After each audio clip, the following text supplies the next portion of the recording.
Hey there guys, Caesar here and welcome to another Master Duel video. In this one, I will be showcasing the deck I used in the X0 or Extra Zero Festival event. Now this one is a interesting one that I actually made from, I was thinking maybe I could make Altergeist with Adventure, just because why not? It was kind of okay, but it was kind of a bit slow. So in this case I chose to make Musketeers, because Musketeers actually have a really good matchup in the current event, because this deck can activate hand traps. Literally, you activate your Musketeer cards from the hand. So in this case you don't have to worry about Duster, Harpy's Feather Duster, Lightning Storm, and also you don't have to worry about anything that's gonna summon from the extra deck in a way. So Nibiru is not really that good in this current deck, or against this current deck. So most of the hand traps are not really that good. The only thing you have to worry about is Ghost Ogre, but Ghost Ogre doesn't really affect you as much. Actually, now that I think about it, Ghost Ogre doesn't really do anything in this deck, unless you use, like, for example, your Musketeers to use their effects to search, or use their effects to discard and draw, but it rarely affects you, because if you're playing Ghost Ogre, you're mostly gonna have Fiendish Deal on your side of the field. So even if they try Ghost Ogre, you can't really be destroyed. So yeah. Anyway, just to explain a few things, I will go into the deck. So 3 Maxi, 3 Ash Blossom, and the Musketeer lineup, 3 Caspar, 1 Doc, and 1 Kid Brave. Kid Brave isn't really used as much, and so is Doc as well. You don't really use these cards as often in the event. Normally in a real Musketeer deck, you would run like Kid Brave and Doc at more than 1 copy.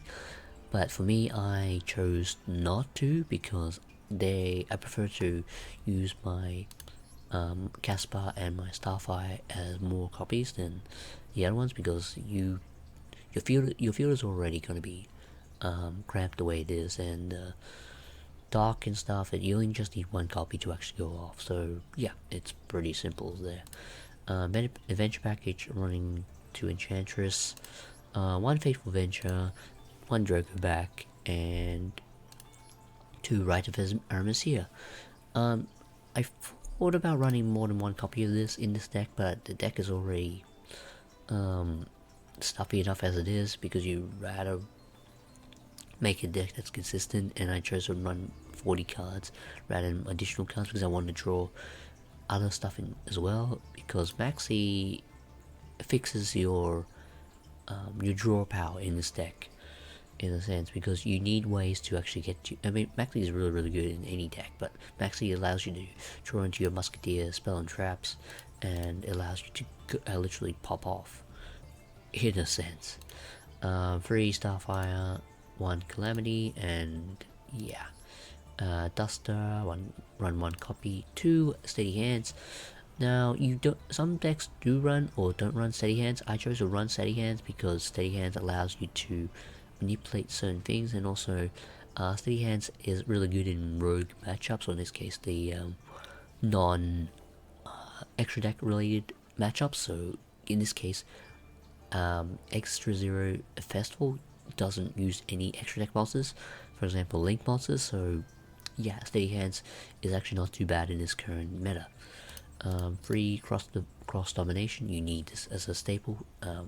It's really good in non-extra deck based events, and cross domination so good because it's like impermanent. It's like infinite permanence, but for muskets, it's really good. 2 Call by Drift, also this changes the attack and defense to 0 even if you negate it. So yeah, 2 Call by. Hand traps is really, it does hurt this deck a lot, so that's why I'm running 2 Call by. You can run Cross Out in this deck, but the problem is with Cross Out is that this meta doesn't really, the only things you have to worry about is Maxi and Ash, and I don't really see the point of running Cross Out. If you draw Call by, good. If you don't, it's okay. You can just wait a turn, because if they try and ash you, you can still activate stuff in your hand as well. And if they activate stuff in the same zone and they try and ash you dead, you just wasted the stuff for nothing. So yeah, it's pretty good. 2 droplets. This guy can be replaced for any. You can replace it for imperm if you have it. You can also. You don't have to run droplets as well. You can also run stuff like, let's say, another copy of Desperado. You can run 3 copies of this and probably play like 1 imperm. You don't really use this card or negation as much because you already have your own. This is like literally imperm, or in this case, imperm or droplets, but better in a way. So cross dimension is literally droplets, but a bit more effective. So running 2 Desperados, 1 Dancing Needle. This is your DD Crow of the deck, so it allows you to banish cards from your graveyard. So if you have any difficulty with this, it's really good. And also you can recycle it very easily with your dock as well, if you set up your lock in a way. So you need dock and you need Caspar on your field, and you create a mini lock. So you pretty much activate something in Caspar's zone, or they activate something in Caspar's zone, you search, activate, and then activate something in your dock zone and grab something that you've already used that's in the graveyard back to your hand. So it's very good. Creates a mini loop in a way, if you have the right materials. Yeah.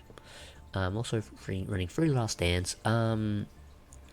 Some people run 2 Last Stands. I run 3 because Spell Trap Negation is actually really good in this current meta, and I chose to run 3 of this instead of 2 Desperado. You can mix it up. You can play 3 Desperado and 3 Last Stand if you want to, but preferably I chose to run more hand traps and stuff rather than.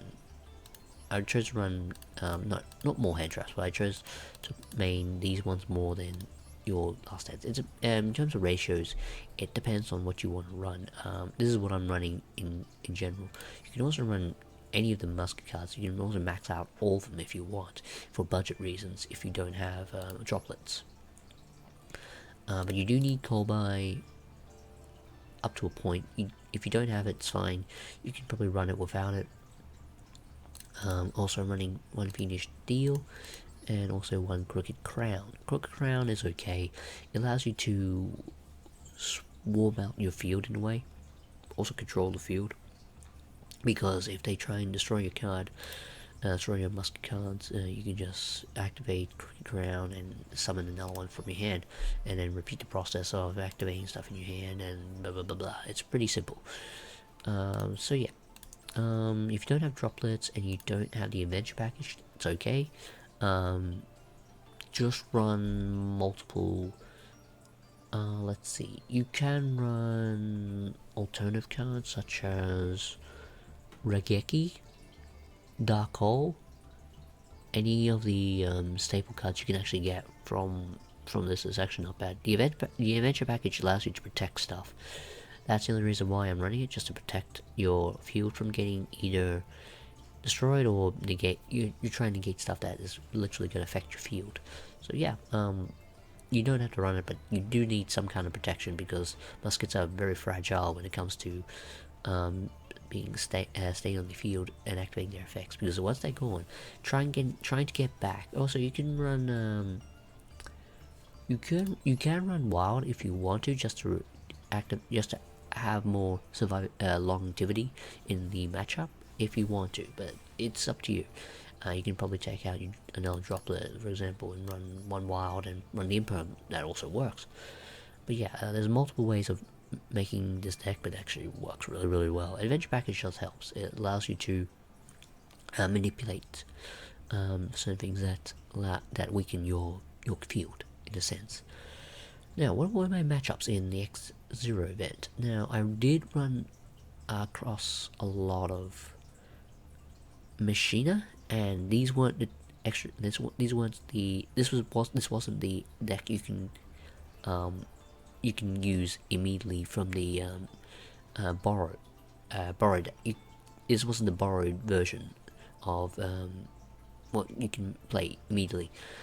It was actually custom made ones. They played Adventure, they played less cards for less cards. It's all I'm saying is it was different compared to the one you can borrow from the event. I did find one adventure deck, but it was rare because they ran different types of version. I run across some alt guys, one or two alt guys. They weren't that good because all I did was pop off and they didn't know how to use the deck properly. They messed up and misplayed, and I just manipulated their field pretty easily because it's a really good control deck. Also, I didn't run into much Floowandereeze. Maybe I ran into like 2 or 3, but Floowandereeze was rare to come across, and yeah, it was surprising really. Let me check what else I ran into. Yeah, most of the stuff I versed were a lot of adventures. Adventure was mostly very popular because everyone is able to access Adventure either by borrowing a deck from the Extra Zero event, or they pulled it themselves and they used decks combining with that. Yeah, it's mostly they either brick with the adventure stuff or they didn't have anything to use it with. That's what I versed mostly. I versed a lot of adventure. That's what I came across mostly, and also a lot of Machina or Machina decks. Machina was very popular in this event, or this case, what I versed. And yeah, that's pretty much it. Most of the matchups I versed, they either scooped when I just negated their stuff, or I just out-managed their field. Oh, I did verse a bit of Eldritch though. Eldritch was interesting because this deck actually has an interesting matchup against Eldritch. Because you can easily negate this stuff, and also you can easily pop this stuff. So there's many, and they can't destroy you as well. And what's the name? Conquistador is at 1, so yeah, they can try and negate banish stuff. Then you can try and make a bigger monster, but you have cross domination. And yeah, you can just literally make your attack and defense, make their attack and defense 0. And also you have steady hands, which literally gets over any of the Golden Lord, literally. So yeah, you have a really good matchup against Eldritch. So yeah, I had no issue against Eldritch whatsoever. Yeah, even if they have like floodgates, I think most of the floodgates are actually banned in this event, so or limited. So there was no way of you actually losing to Eldritch really easily. But yeah, other than that, it was pretty simple. Floodgate matchups were pretty low in this format, and yeah, this is the deck I used to combat the meta for the Extra Festival. It was pretty cool. Yeah, and I won a lot of games because of that. Because I realized that Musketeers actually has a really good matchup against all decks. If you are versing against Dino really doesn't have that much of an impact. The only thing you have to worry about, let's see, if they go second, you have a proper setup, you shouldn't really lose, because if you have the adventure package set up and you also have a musketeer on the field, like for example, if you have Caspar, that literally locks out their graveyard. They can't use Misk, and yeah, that's kind of it. Yeah, I guess that's it for today's video. I hope you guys enjoyed this and enjoyed the replays of me versing a lot of interesting decks, or in this case, a variety of decks on Master Duel. Yeah, see you guys next time. Bye bye.